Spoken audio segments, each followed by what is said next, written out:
Mira, papakamatay ka na ba? Kasi hindi ka dapat sa akin lumapit.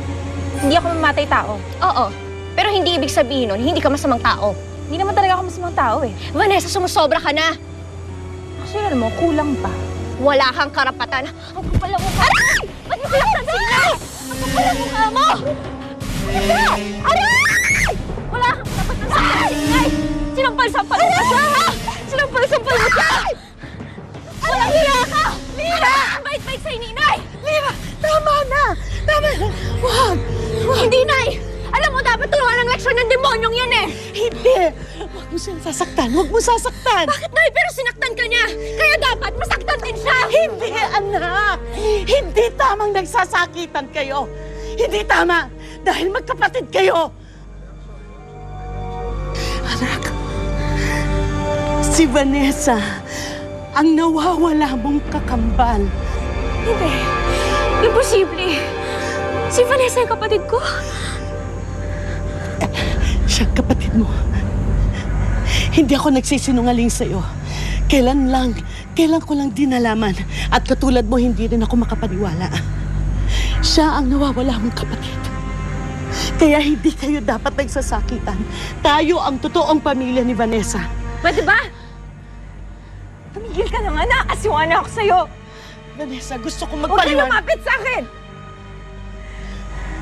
Hindi ko kayo pamilya. Pinutol ko ng kahit anong koneksyon natin simula nung binenta mo ko. Kaya hindi kita nanay. Ikaw, ayaw mo ako maging kapatid. Hindi kita magiging kapatid kahit kailan. Vanessa! Vanessa!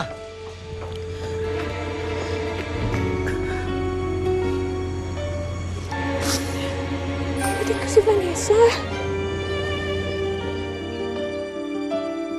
Ano ba? Nga, Vanessa. Bitawan Mag-usap niyo na naman tayo. ako. Ikaw, pwede mo bang tigilan yung pagmamatigas mo? Ha? Bakit hindi mo makalimutan yung mga ginawa sa'yo ni Senny noon?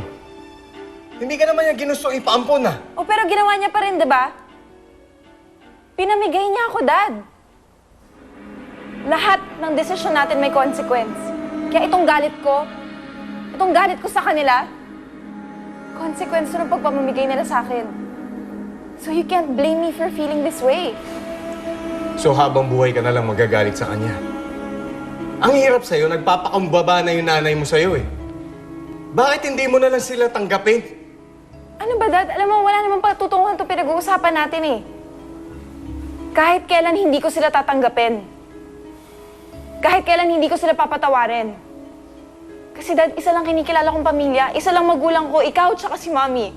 Kaya I won't leave this family, I won't leave Mom alone like you did. I have my reasons, Vanessa. I have my reasons too. Ayoko sumama sa kanila eh. Bakit niyo ba ako pinipilit doon? Gusto ko dito lang ako. Bakit niyo ba ako pinipilit sa kanila? Hindi mo naman sila kaano-ano ah. Dapat ikaw dito ka din. But you just left us, Dad. Ikaw yung unang sumuko sa amin. Ikaw yung unang nang iwan sa amin. Can you just leave us alone?